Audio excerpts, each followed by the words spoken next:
Recording in progress. Welcome to Payson City Planning Commission tonight. It's September 24th, I believe. Yep.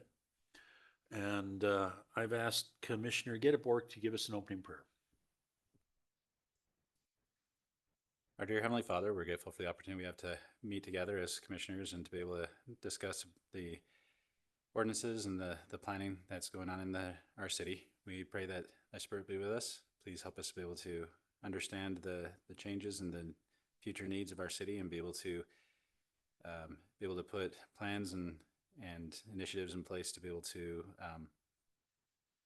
help with the growth and to help with managing the uses and needs of the city. Please watch over our families as we're away from them this evening and continue to bless us with those things that we stand in need of. And we ask for these blessings in the name of Jesus Christ. Amen. Amen. Amen.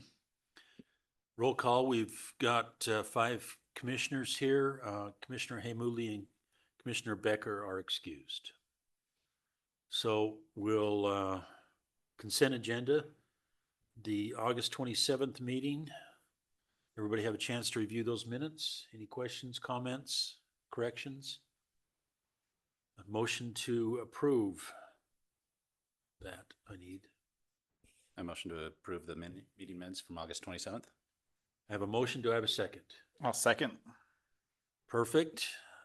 All in favor by yes? Yes. Yes. Okay. Public forum. Jill, you're our only public. I do have something, Good. but I'm gonna put the spotlight on somebody else. Oh, okay. So I just want to introduce you to our new planner. You gotta turn your mic on. So it's recorded. Okay, I would like to introduce our new planner. So, Anders Bake. What's his last name again?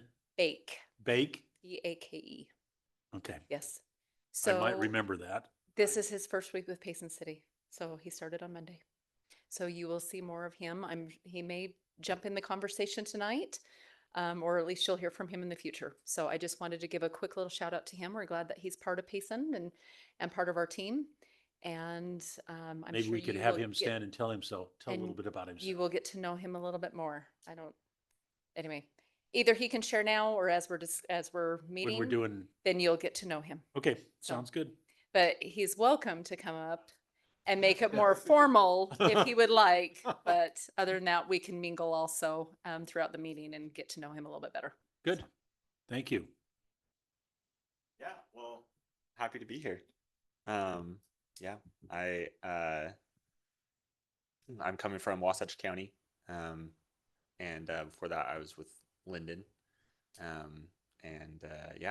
I'm married and have a 4-year-old boy and one on the way, and excited to get to know all of you guys and work here. And yeah. Do you live here in town? No, I live in Orem, but I'm hoping to move here soon. So, yeah, I'm excited about that. And yeah. Well, good. Glad to have you here. Thanks for having me. Okay, this is a work session, and I'm sure it's the Michael show. We're gonna talk about, Should we throw Anders to the wolves? yeah, make him do it. We're gonna talk about Title 13, some zoning, and about 6 of them or so. He's already got the code memorized. There you go. You've been here 4 days, 3 days? 3 days. If it was 4, I'd have the code memorized. Yeah, okay.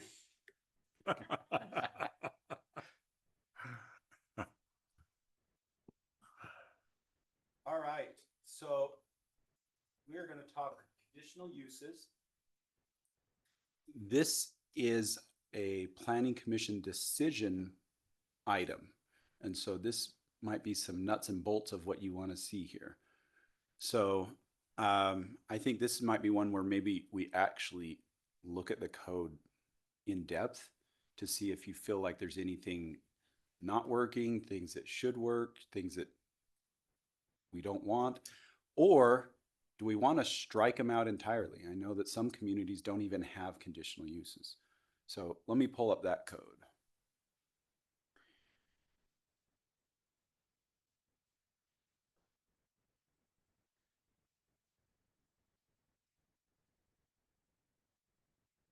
This is one of the few things that we as planning commissioners are the land Decision use body. authority on now. Correct. So I don't know that we necessarily need to read the purpose here. I think we're okay on the permit required process, but let's get into some of the others. Planning Commission review. The Planning Commission shall act as the land use authority and review the proposed conditional use permit according to the criteria and standards set forth in this chapter. If public comment is provided, comments considered shall be limited to those relating to understanding the nature of anticipated impacts, existing impacts from uses permitted in the zone, and the effectiveness of measures taken to mitigate detrimental impacts. That's a mouthful. Just to let you know, conditional use is not a public hearing. So you're probably going to rarely have public comment on here, but I don't think this means that we should necessarily get rid of this section. It is just kind of interesting. The good thing about public comment is they might raise to your attention some things that are going on that would maybe be useful to know when you create conditions for the use. Any feedback on this section? I think it's critical to have public comment if they want to comment.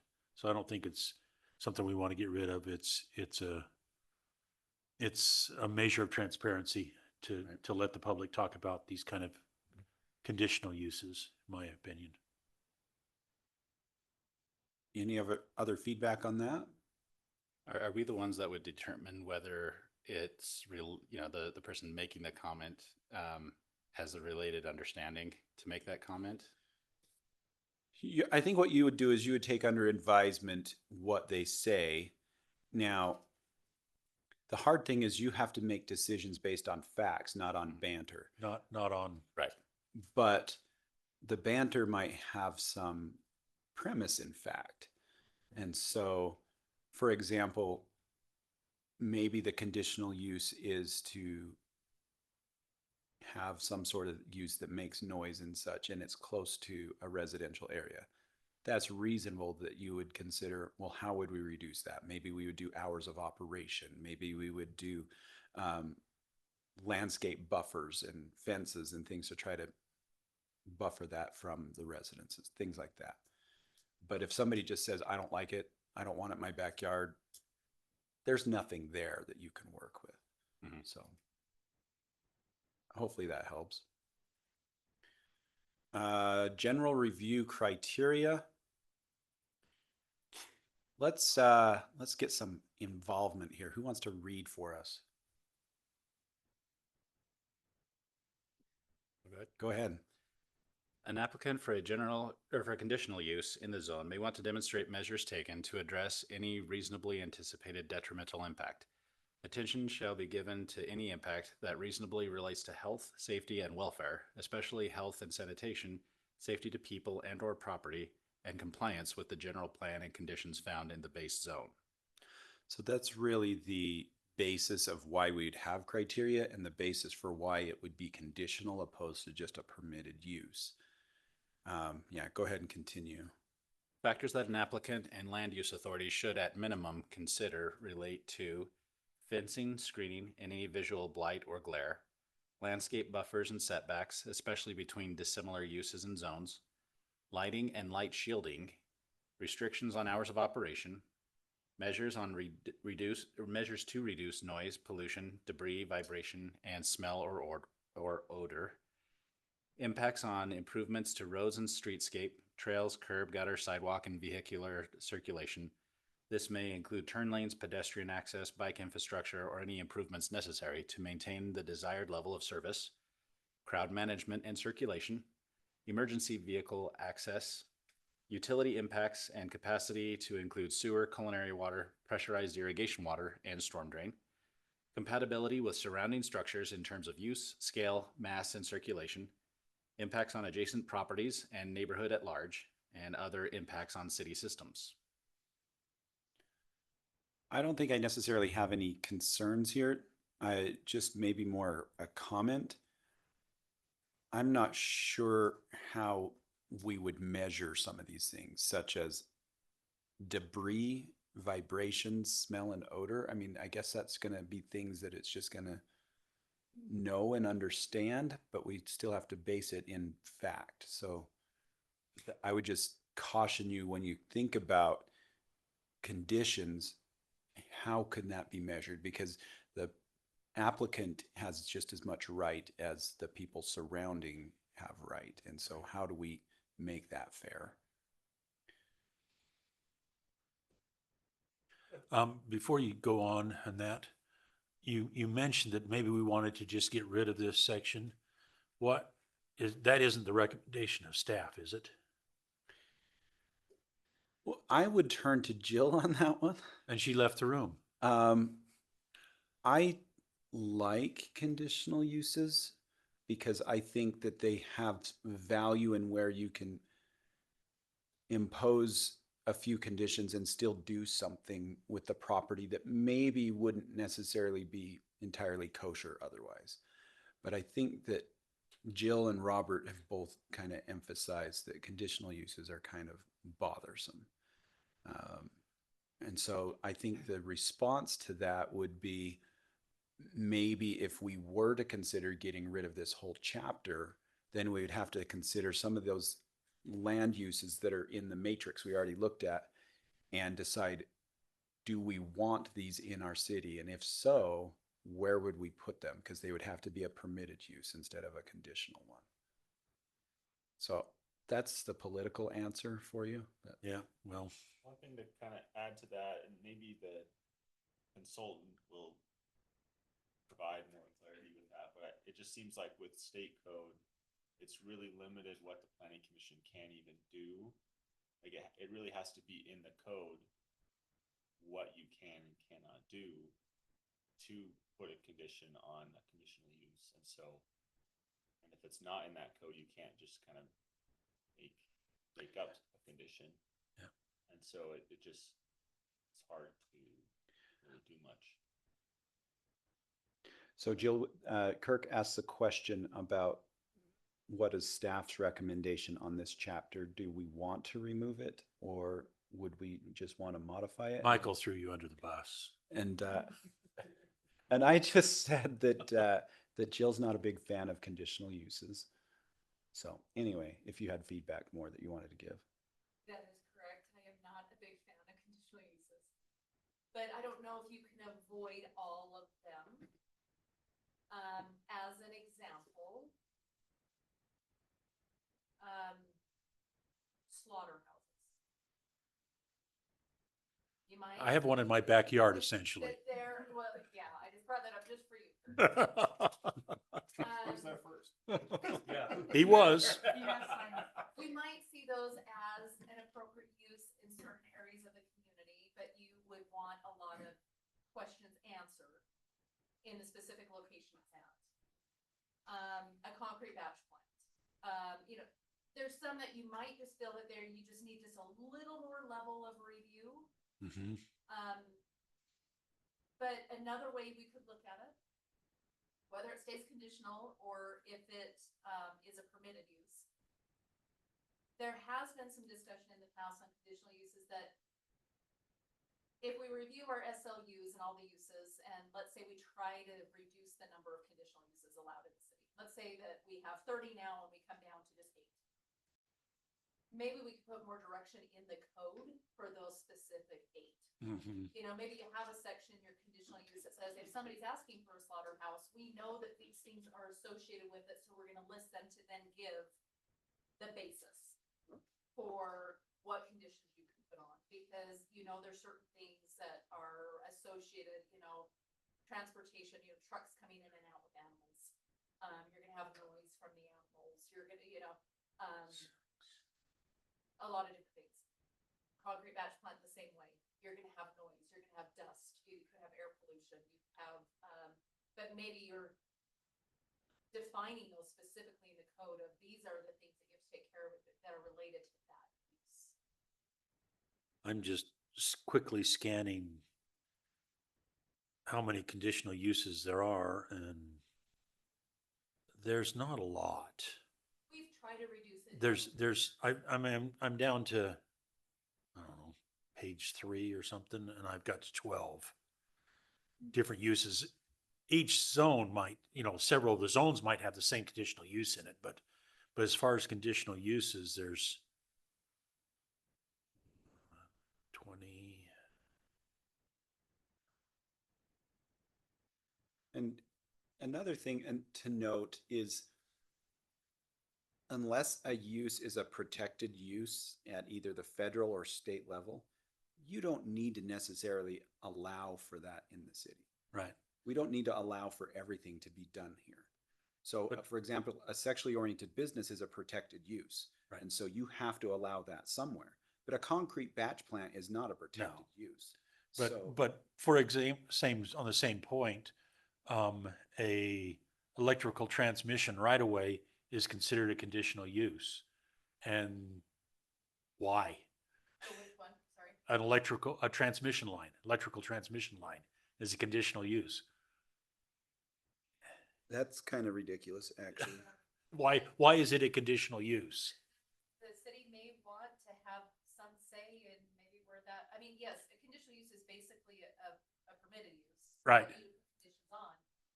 But if you have I don't want to use names of companies, but, you have, a large electrical companies in the state of Utah that provide. Go ahead, say large it. areas around it. But if they have a big transmission line coming through a community, it's not necessarily supporting the residents of Right. the community, but they're having to get from A to point B? Point B. Yes.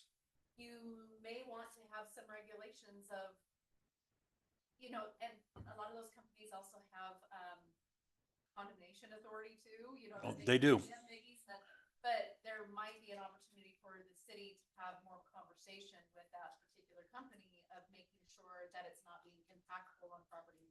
Right. And that's my thinking as to why we probably do want to have conditional use is so that we can set specific conditions for each site versus general in the code. So Kirk, does that say in that section, does it say for public? Or does it say, like, does it? Electric transmission right away, it's a conditional use in all zones. Because I mean, I don't see why it should be any kind of conditional use for the city's systems, but other. It doesn't say, it just says electrical transmission right away. And, the city has some transmission lines. The transmission line is from the power plant to the substation. That's a transmission line. That's not a distribution line. That's a transmission line. And the city system does have that. But the conditional use would be, in my opinion, that you've got to have certain conditions. You got to be X distance for a transmission line from something. And most of the time, that's going to be dictated to by what the power supplier requires. For example, if it's a transmission line, they're going to want 100-foot right of way. That's just what they want. They want 50-foot either side of that transmission line because they can't work on it otherwise. So, and for protection. So I have no problem with it. It just was interesting that it was a conditional use in there.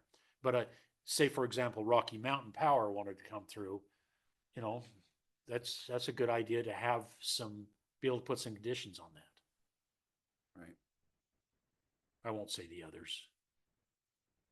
So, We know the others. but that's probably the biggest area.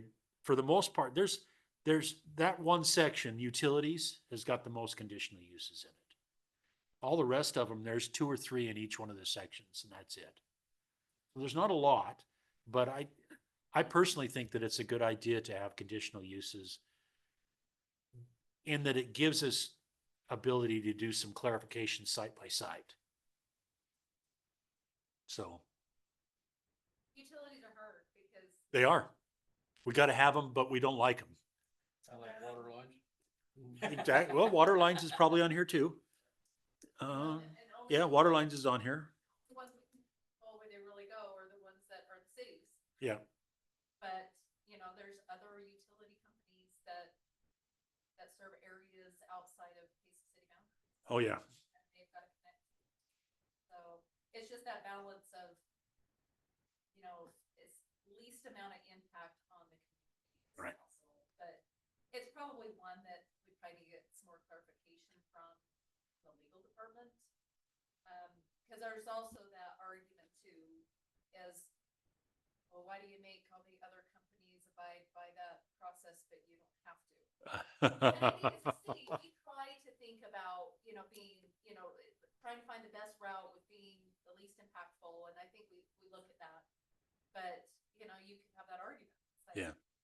And see, this section does not say whether it's city or other utilities. This is all of these kind of systems. couple on there that say private. Yes, there is a couple that say private. In that section, there's some that say private versus public. Yeah. But I could see with at least with the city utilities, it's just an added step. They would have to come here to get an approval, which probably wouldn't be needed because we're already doing whatever's in the best interest we feel for the city. So it's just strange that we would have to come here and get the planning commission approval when they're ready to go on some of these. And maybe on the city systems, we could set up those rules in advance and staff could just take care of it and be done. It wouldn't have to come to the city council or to the planning commission. I mean, I guess I don't know how Brandon would look at that, but we'd ask that. it could either be a conditional use approved by a different land use authority, and that could be staff, or maybe it's just a permitted use for city-owned. For city facilities, yeah. So this one right here, concrete batch plants, we have one in our city. We have one adjacent to our city that people often think is in our city. And the one that's in our city just came in recently for a conditional use permit to expand. And they did. So this Get that is kind of hot topic. Is there anything you would want to change in this section? They are gonna have the more updated, bag houses and stuff like that for this new plant. Yeah. Which will help us quite a bit. That here's another, for instance, we had what's that property over there by the stone place and Olson's greenhouse? Anyways, somebody came in and wanted to put in essentially a batch plant there, and we had to say no.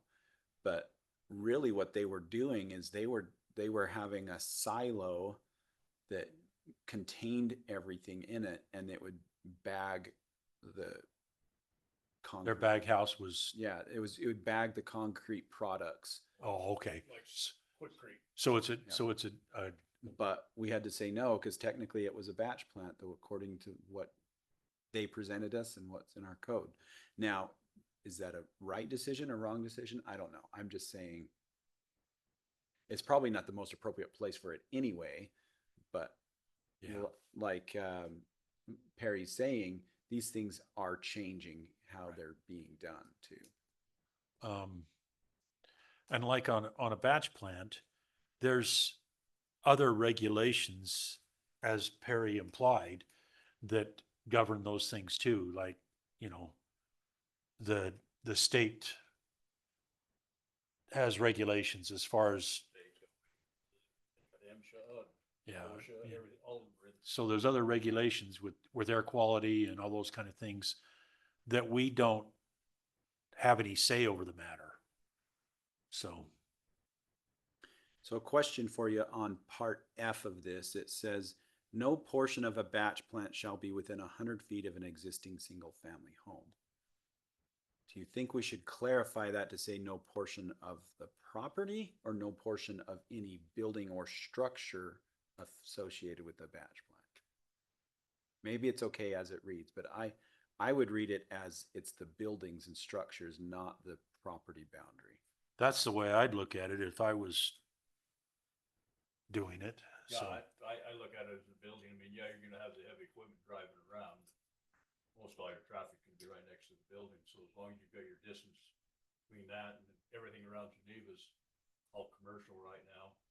So I don't see a problem there, but like you was talking about the one outside of, just outside of town, he's got a lot of He's got residences right across the street. Across the street. Yeah. But I mean, he's got his distance where this says, 100 feet, or 300 feet. It's 100 feet from the home, and then it says if it's within 500 feet of residential property, they have to do. So they'd probably be just 500 feet with the. So maybe that's okay. I just wanted to mention Yeah, that. but it's, I was looking at that when I was reading that and I'm going, okay, I was, just. Because their property could actually butt up to, if we're doing it the way you're talking about with just a building, their property could actually butt up to a residential property. If you're doing that, and their plant operation, the bag house, the mixer, the whole thing is at one end and the residential property is at the other end, but they've got gravel storage out through the middle of it, And they've got So do you think maybe this is an attorney question and we can get clarification? So FYI, we do have somebody that's going to start working on our code. Okay. Shortly. She's a land use attorney, so that'll be helpful in getting a legal Well, that's opinion. good. You found somebody? Yes, I don't know if they've signed the contract yet, though. Oh, okay.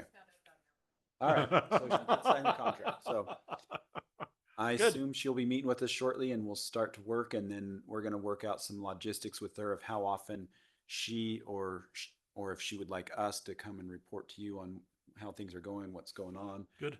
that sort of thing. But That's good to hear.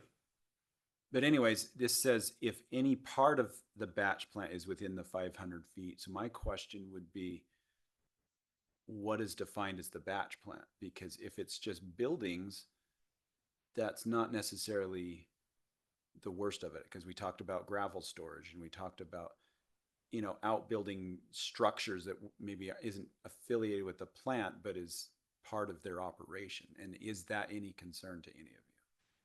So I think maybe that's where you say at the beginning, no portion of the batch plant structure will be within 100 feet of a home. But if we're within, I don't know, 500 feet is excessive then though, if we're saying 500 feet of residential property, maybe change that to where it's like, hey, if any part of the batch plant's within 250 feet of a residential property, then you have to have the buffer if the structure. But I mean, 500 is a pretty hefty buffer. If we're talking structure at least. Yeah. So at least in my mind's eye. But the 500 foot there just has to be a landscape buffer Right. of 10 feet. But if any part of the structure, I mean, that's, you're talking, you put it right in the middle and you got 1,000-foot barrier around that building. Well, yeah, but it's just talking about Yeah. the landscape buffer. It's not you can't do it. You just have to Right. build a landscape. Yeah, it could be 100 feet away from homes is what it's saying. Just has to have But the, if it's within Okay. 500 feet, it has to have this buffer. gotcha. So I think at that point, we just go to structure for both of those, because then you clarify that batch plant structures, structure I'm or just gonna structures. copy that section and then just put that we want to add structures to that.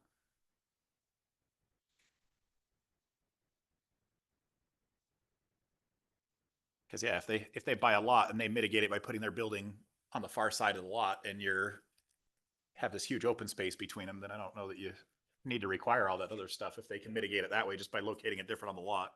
Their new plan would be quite a ways, I think it's about 500 feet. Yeah. The new plan setting up. They started. Yeah, they've started, they get filled up now. Stops moving up some of the actual barrels would be outside. Inside a building. Oh, it's not? No, it'd be kind of like Parsons, it's got that barrel outside Oh, will it? Okay. be outside the building, Okay. what I got told. It's kind of crazy. Won't be like the Orem plant's totally concealed. Right. Well, but it's right Right in the middle of it. It's right in the middle of everything right Well, there. they've got a dry mix plant also in there, Yeah. so. Yeah.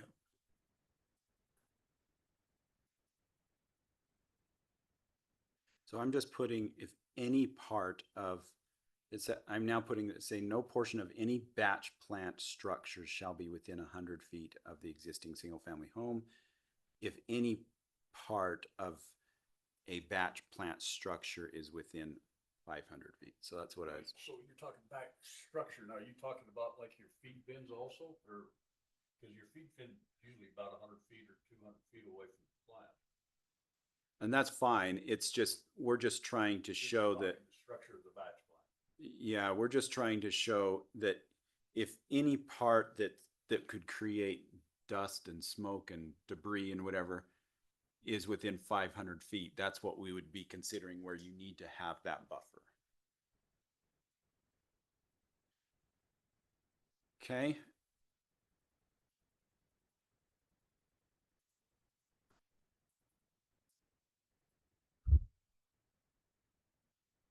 Next section, automobile repair and auto body work and restoration. So these are some of the criteria there. Any outdoor storage, if permitted, shall be screened. The front setback and all areas in front of the primary structure shall be kept free of repair, restoration, and other body work. All vehicle parking shall be on site. This includes vehicles under repair, staging, employee and patron parking. Areas used for painting shall meet all state and federal regulations. The land use authority may require additional measures to protect nearby properties from fumes. I'm not sure what those additional measures would be, but I guess that's kind of case by case. I don't know. Does Maybe like anybody air have any ventilation information or on that? Filtering or something. Yeah, just additional filtering, distance. They gotta meet certain. Yeah. Yeah. Again, other regulations are probably going to Take care of that. take care of that, but I'm assuming a lot of that's just with what can be emitted into the air anyway. Mhm. Okay, so no additional comments on that one then? no. Meat, poultry, and small game food manufacturing and slaughterhouses.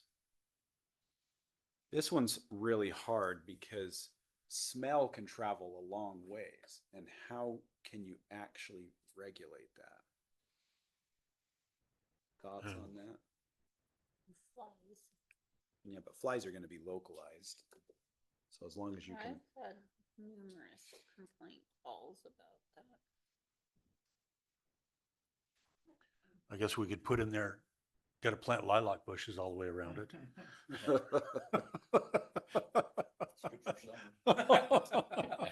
Part of the year. we've gotta have fans that blow all the air back.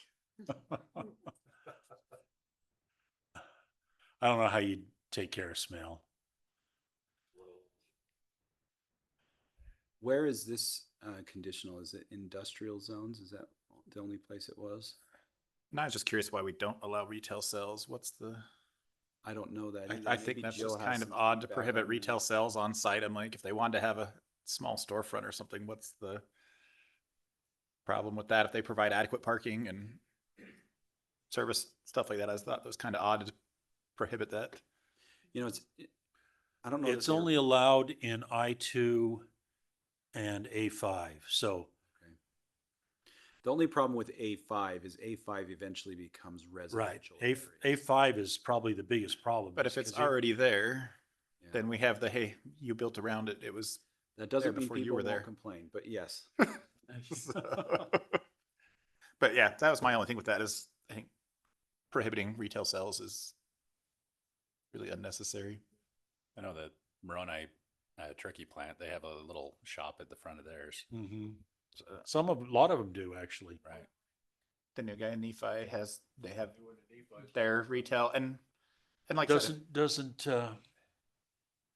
Sanders, is it Sanderson's, whatever it is in Spanish, don't they have a retail in the front of theirs too? Yeah, and then you got the one in Springville, Springville Meat, I guess that's what it is. Yeah, they have a retail. so yeah, I would just suggest removing that because if they can set it up and have parking and stuff, why not? Yeah, if they can, Should be able to. yeah, Got Circle B's got theirs. yeah, Yeah. yeah.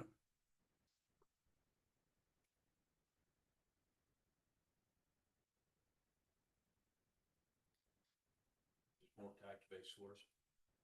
I heard Gary's wanted to move. Does anybody know where they say they're gonna do the move to? I haven't heard anything. There was some talk about them moving just outside of the city boundary. Actually not too far away from the concrete batch plant, but I was there. I don't think that has necessarily gone through yet, but, or maybe it's not gonna go through, I don't know. But we've had some zoning verification questions come to us about that sort of thing, so. Smell it because of the third line. All of the stuff right there. And you was gonna build there, Yeah. what did we do? Grandson come there one day and it's my wife and goes, how did grandpa stand this? He said, don't smell very well. Can't smell it.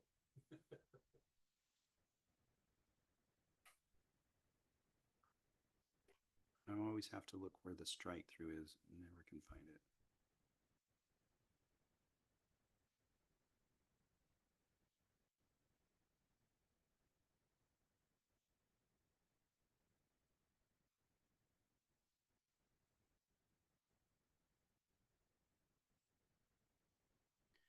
All right.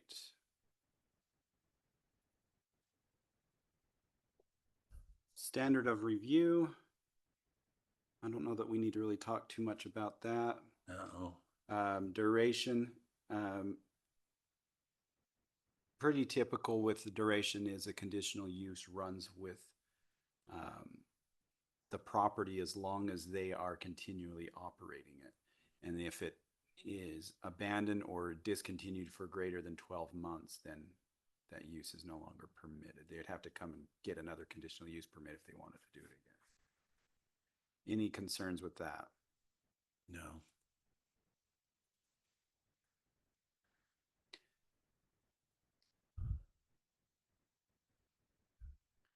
Just talks about violations here. Okay, any other comments just in general on conditional uses? No. So Anders brought up about the criteria, and we do have a few uses that have specific, but otherwise, if something's a conditional use and it doesn't have specific, we would have to use this general criteria. And then you can only do criteria that relates to these things here when you make a condition. And if it doesn't relate to one of these things you're trying to mitigate, then it's not reasonable. I always like to say that you can't require pink flamingos in the front yard to help mitigate the smell, for example.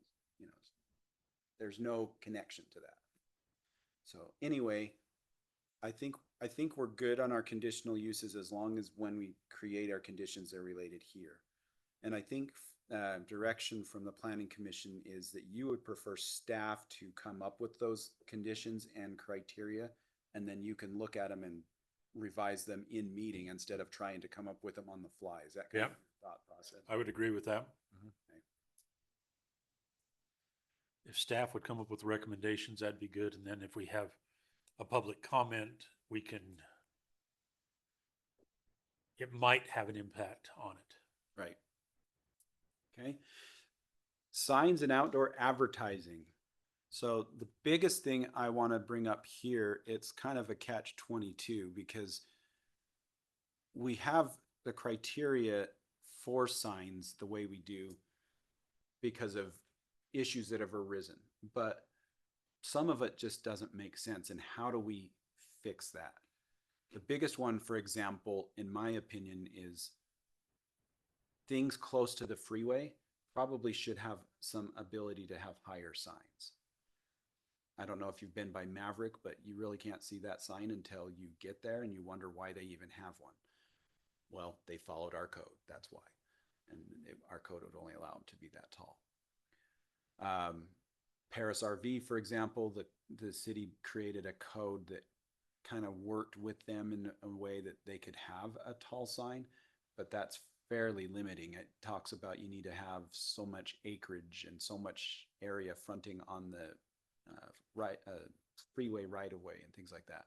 So I think our logic in this section is we really want to clean it up for cohesiveness and that it's understandable to the lay person, but also understand how we can address sign concerns in places where maybe signs need to be a different height allowance. Jill and I were talking earlier, I think it was Monday or Tuesday, I don't know, they all roll together now, but there's this code called the International Zoning Code. And in that, it's basically an adoptable zoning ordinance, so you don't have to create your own. But in that, it has a sign ordinance, and the sign ordinance basically regulates signage based off of the speed you're traveling on the road. And with that, it will regulate both the size and the height of the sign. It's based on speed. And I think that might be something that we might want to consider when we look at revising this section of our code. So thoughts on that? I had issues with the sign ordinance as a business owner because like, and have to go through for details, but like when I switched to Valvoline back in 2011, they wanted me to put a 4-foot pillar around that column sign out on there. And I was like, well, doesn't that block visibility? And they're like, oh, you have to get a study done. And so there's some really dumb things in the sign ordinance that are overly restrictive that need to be addressed and taken care of, because yeah, it was from a business standpoint, working with the signage ordinance, because all we want to do is change the sign at the top on a pole. And they're like, oh, nope. Now you got to add this huge brick masonry pillar to go around it and all this other stuff. And I'm like, it's way overly restrictive for allowing especially small businesses to put up adequate signage and make changes to existing signage. So Do you have suggested changes? So, I mean, just materials and stuff like that, that being a little more open, that, you know, like I said, a 4-foot masonry wrap around your pole is pretty restrictive on a small lot. So maybe, like you said, it's based off of a lot size. Well, if you have 3 acres or 4 acres, fine. But on some of these, especially in, we get down into central commercial zone and stuff like that, they're on small lots already close to the street. And so being that restrictive or being that universal across the city for requiring all these wraps or whatever else becomes a major challenge. I have to go over it a little more in detail, but yeah, that was the one that really kind of frustrated me as a business owner, is that for any sign over like 4 feet or 6 feet, whatever it was, that wasn't a monument sign, that it was supposed to be like a 4-foot wrap around the building. And like I said, if you're only on a half-acre lot or a quarter-acre lot, that's pretty tough to put that type of signage in. And so, yeah, maybe it's, you know, lot sizes or different zones have a little bit different signage requirements or something, but. So do we have a height on these here, on our outside advertisings? We have height on all of our signs. So it depends on the speed of the road. I heard you talking about that. So that's not in our code now. That's not in the code. That was something I was recommending might be a way to regulate without and make it kind of a fair regulation that people would understand why it is the way it is. I thought UDOT determines the size of a sign. Is the speed. Yeah. Which does make some sense, because if you're forced to make a small sign, readability sucks when you're driving by at 40 or 50 miles an hour. And height too. I mean, Right. if you can't even see that sign until you're passing the off ramp, for example, what was Right. the point in that sign? Right. So yeah, definitely something to consider.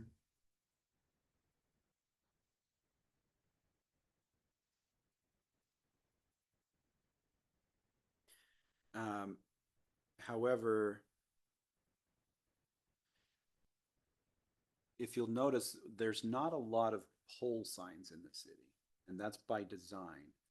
I think signs that are these monument signs and the ones that are kind of pillared signs look much better than just a freestanding pole. But what are your thoughts on that?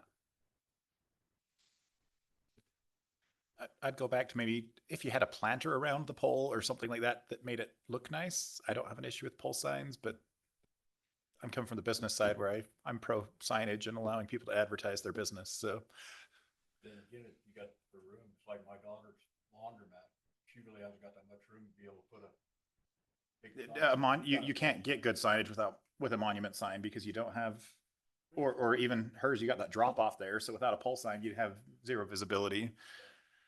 So I think maybe some criteria around the base of the pole to make it look pretty, but then, hey, you can have the pole as long as we do something around the bottom. Maybe you make more of a pillar type instead of just a pole. So, but and like I said, even not entire pillar, but hey, a raised flower bed or a raised planter or something that would set it apart and make it look nicer to bring it up and out. So but not all the way to the bottom of the sign on top pillar wise, but still allow a pole, but, because otherwise it eats up a whole lot of real estate on a small lot.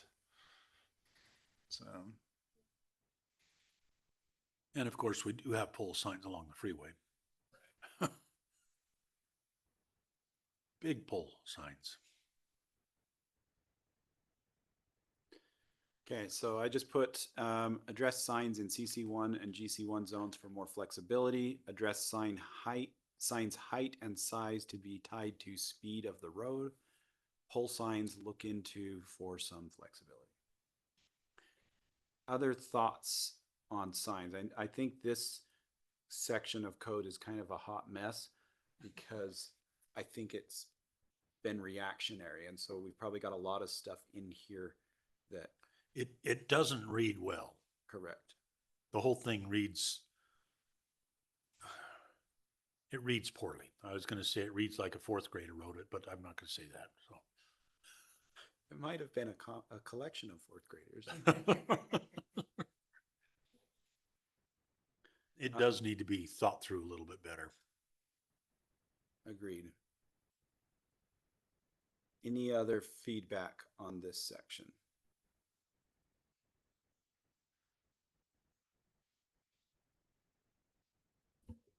Okay.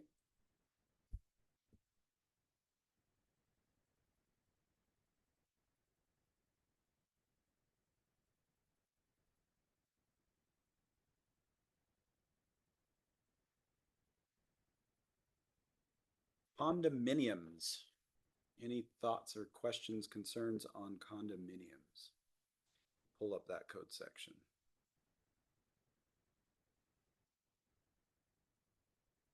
It's anything in purpose.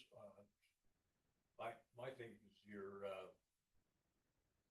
space for the kids to play, whether, you know, kind of like we've had some issues where they want to put like a 10-foot strip for, what do we call it? Common area, that's what we, anyway. I think we need to concentrate that more into a bigger area on some of these. I mean, I know it's gonna be a kind of a pain for some of our developers to do it, but I think we need to get a bigger area. So Per, are you talking then basically down here, part D, it says no less than 10% shall be Yeah. for 10%. commons, open space? Yeah. Are you would recommend a higher percentage then? Well, it's just to me, 10% is a general area of the project, basically, the way I look at it. I mean, some of them are putting like a strip down, like the Essentially a park strip. park strip. You got your cars, you park your car parks, and then they give you a 10-foot strip over here, and then you got your cars on the other side, you give another 10-foot strip, and then you got more of a one of those small common area for the people. To me, in some ways, I think we need to make it more of a bigger area, so they've got a larger area for them to play in. On the 10%. So they're not using the leftover parts of the land to Yeah, Right. make get that that- 10%. That they're making consolidated Yeah. area. Yeah. and we've talked about other developments as well, is that, yeah, the open space needs to be not just, like you said, not just the leftover space, but the, yeah. Be usable space. So, and That's my opinion on it. I mean, I don't know how you would implement this, but how do you incentivize condominiums and owner purchased occupied stuff over apartments? Is there a way to be like, hey, well, if you'll do a condominium project versus an apartment complex, we would give you I don't know, a density bonus or something like that, where it's like, hey, we'd rather see you building units that you're able to sell to people versus rental units. And I know that becomes I think that's, some of it a legal So, I mean- challenge. owning a condo, there's no law that says you can't rent it to somebody. Right. And that's not any different really than owning a condominium building and renting it. Yeah. Now, owning a whole building and renting it, it's really an apartment building, but I mean, they could own a whole building and have individual, condominiumized units and still rent them. Yeah. But I just don't know how we address that because there's legal property rights involved there, and how do Right. we do that? I know that over here in Villages Arrowhead Park, they had flat okay. Anyways, the closest to that road that's on the Salem side and nearly to the sewer treatment plant, but not quite.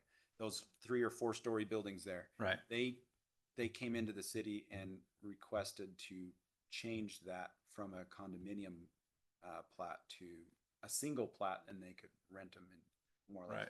apartments. And they did that with another building out on that too. That was the 90 unit structure too. That was, oh, well, it was originally going to be condos and now it's going to be just apartments. I think we've got a method that it has to go to council to get that change. But as far as renting a condo unit or owning a whole building and renting it to multiple people, I don't think we can touch that. Right. But at least if it's converted to apartment building from condominiums, we have at least some mechanism where city council can have some involvement. So. Other comments on condominiums?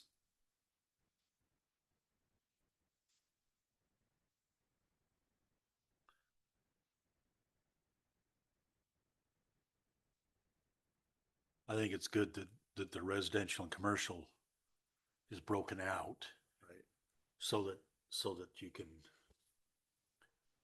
have some different guidelines for those two, because they're wildly different. So I think, I wonder if we modify this part C, because it's talking about that same 10% of open space. And I don't think that's as critical in commercial and industrial areas, but it's still useful. I mean, it's nice to, if you work there, to go out and eat your lunch outside and whatever. But at the same time, you don't necessarily need pickleball courts or something like that in your development. So any thoughts on how to potentially address that? I like the point system we kind of talked about a while ago, where, I mean, if someone has something there for bike parking, or, you know, they just, whatever features that they have there can add up to a certain number of points that we can approve based off of, you know, the use or whatever applications being geared towards. Because, I mean, some industrial, there's been a lot of industrial projects I've seen where they have parking for bikes, but it's miles and miles away from anything. And so there's never a bike parked there. But I guess I like the idea of having the flexibility to have them put what amenities they want there.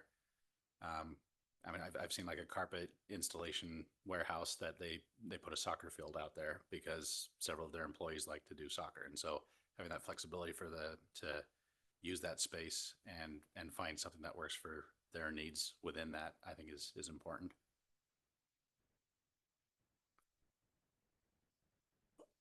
You know, we're talking about the 10% on both residential and commercial, and the idea behind that was that 10% would be consolidated in one area. And if we could somehow put that in there, that the 10% only counts if it can be used for a gathering, recreational, some sort of purpose, but you can't count the 10% is not part of the landscape barrier between your neighbors. I mean, it would count towards the overall requirement of landscaping and open space, but maybe not necessarily for this. For what we're open trying to do space with this. requirement that it's saying. Exactly. That's what I'm talking about. Okay. Is that it can count for the general requirement of what's needed for open space for the project, but it doesn't count for the amenities section of the project. Unless it's a real amenities area. So I'm just going to put the word usable in there. Again, I can walk my dog down the planter strip so it's usable.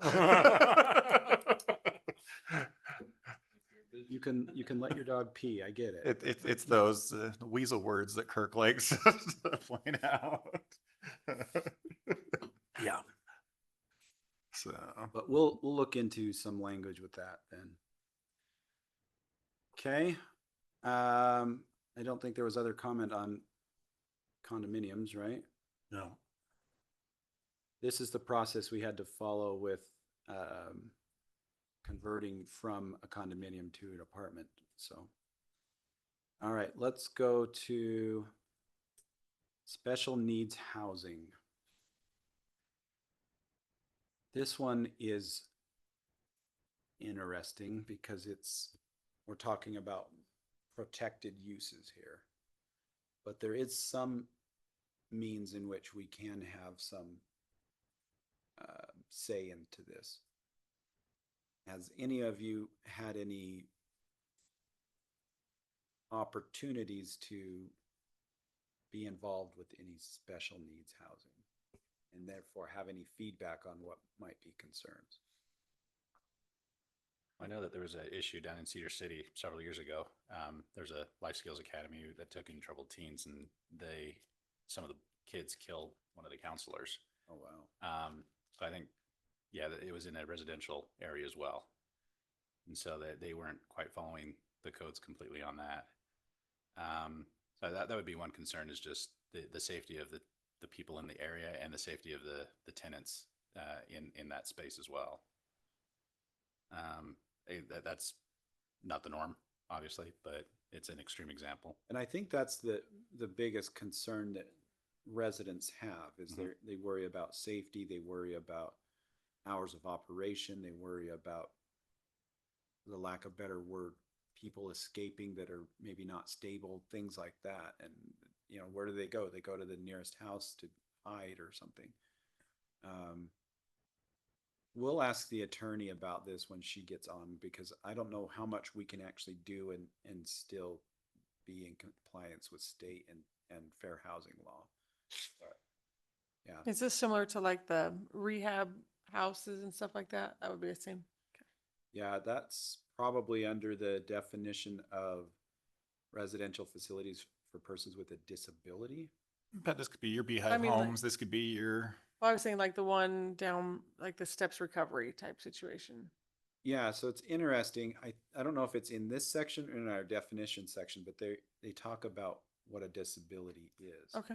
And some of the definition excludes, I think one of them excludes like addiction recovery to illegal drugs. And I'm like, isn't that the majority? I don't know.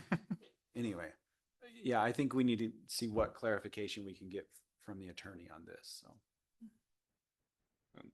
Yeah, I guess with that too, like what's priority, right? If someone's addicted to drugs, but there's also like a mental disability, which one takes precedence? And, you know, could they say that they're being discriminated against versus one if they have And I both? think that's where it comes, the definition we probably want is the most recent definition for what fair housing law has. Mhm. Because that's what somebody's going to be able to sue with, is using that definition.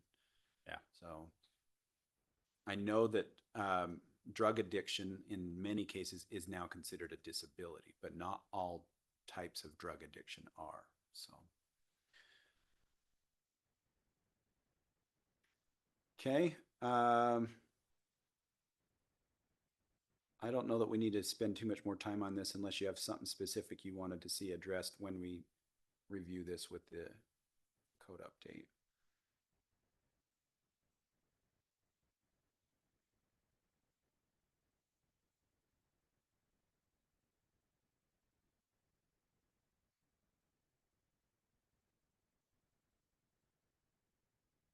Any other feedback? Does the special needs housing, does that include anything like with, say, like sex offenders or anything like that? Or is that addressed in a different area? Let's see if we've got Doesn't really say. definition. I I didn't don't see know that if in it there. talks about Yeah. sex We offenders. don't specifically mention that, but I think it goes back to Michael's comment about the definition of disability. Mhm. Disability is really, Right. it could very well, I don't know, but yeah, we need to ask questions about that as well as like court ordered. You know, if the facility happens to be court ordered, is that a different level of scrutiny? Does the city have more say or not? Or, yeah, there's a lot of things with special needs housing that we've listed a lot of questions. So it's good to get your feedback too. Some of them are similar questions that we have, and we just need that legal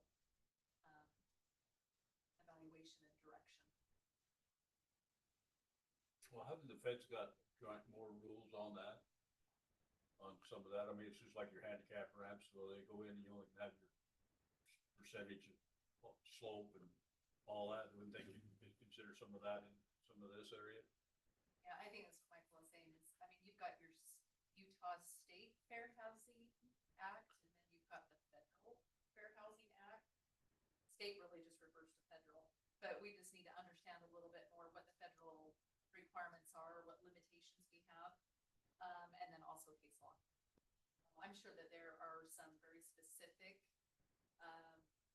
cases that cities have run into that, you know, where this land use attorney will be able to give us some examples. We don't want to find ourselves in that same situation.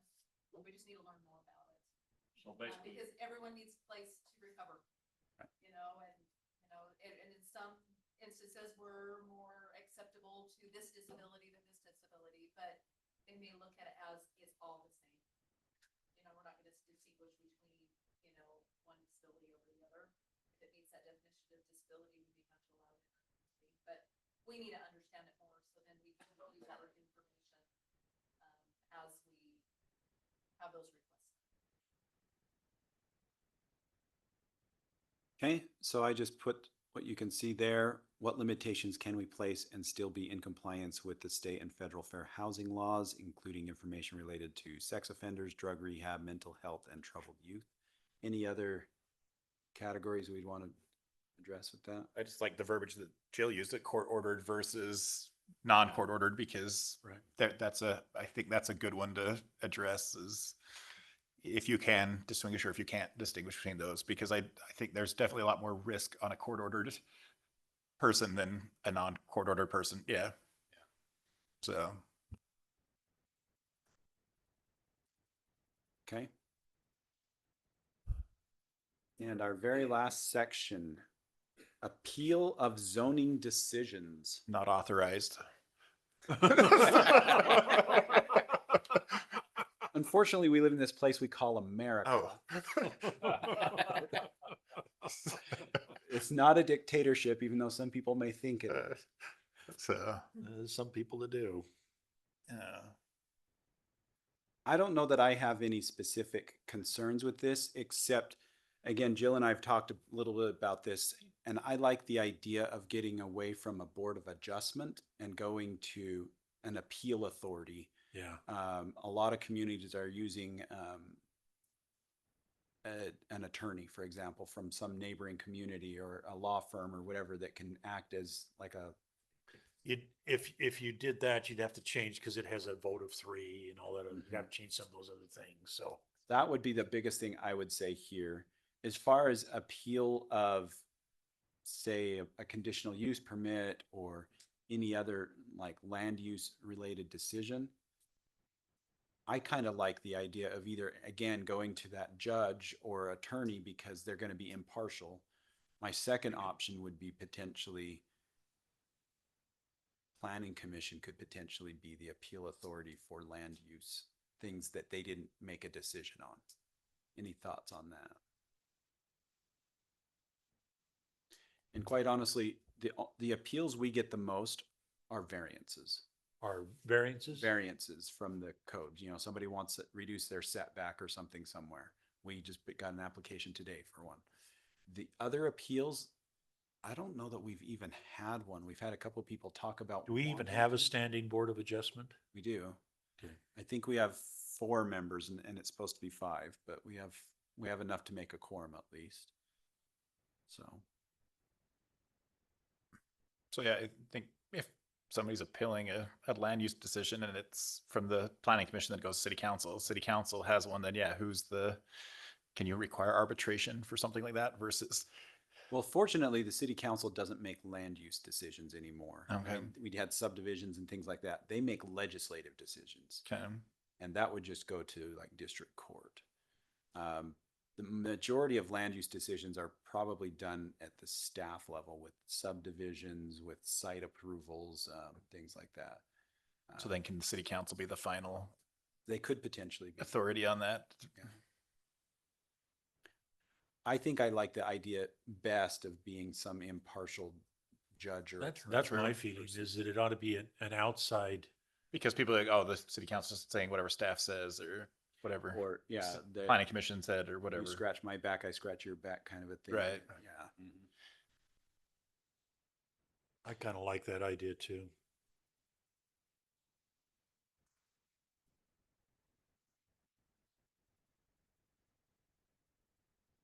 So I'm just gonna just copy a bit of this and then put in.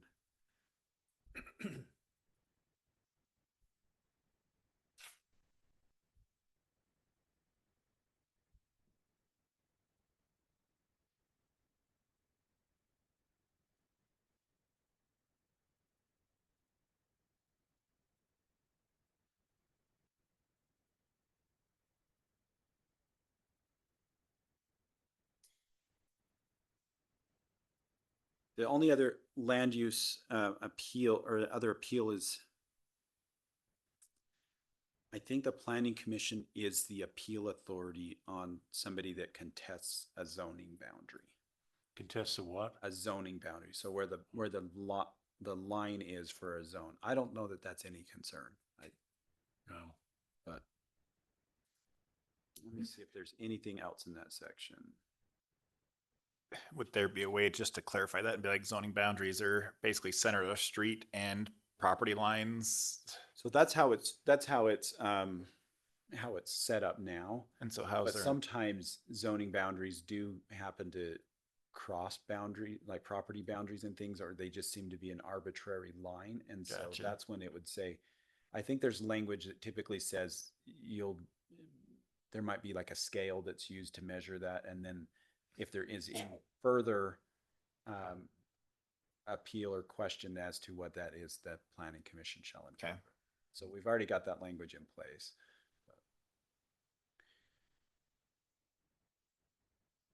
All right. That is all I have for you tonight. Any other questions? Can you go for another 30 minutes? Just kidding. I would love to, but no. We have a commissioner that would really love to get out of here. You already got a laptop shut. Nobody's ever heard that motion. No.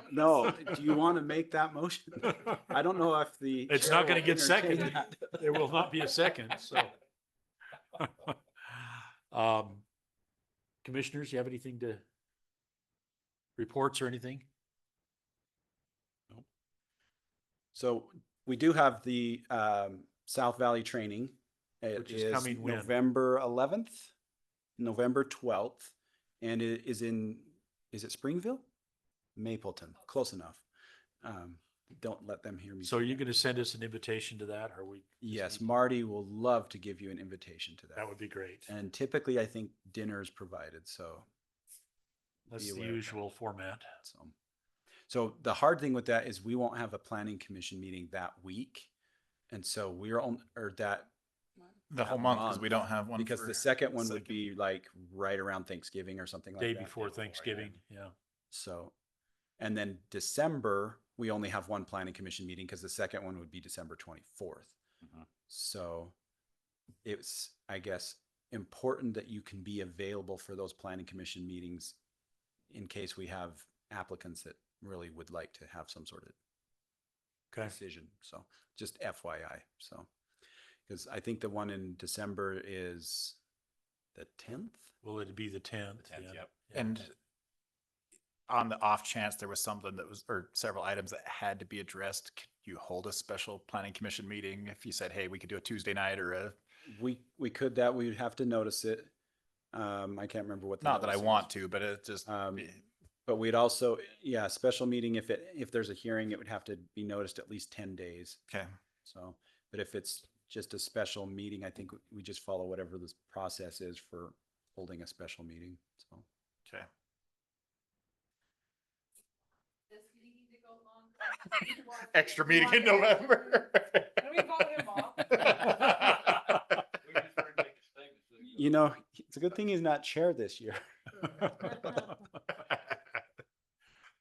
We won't want you back. Yeah, it's all right.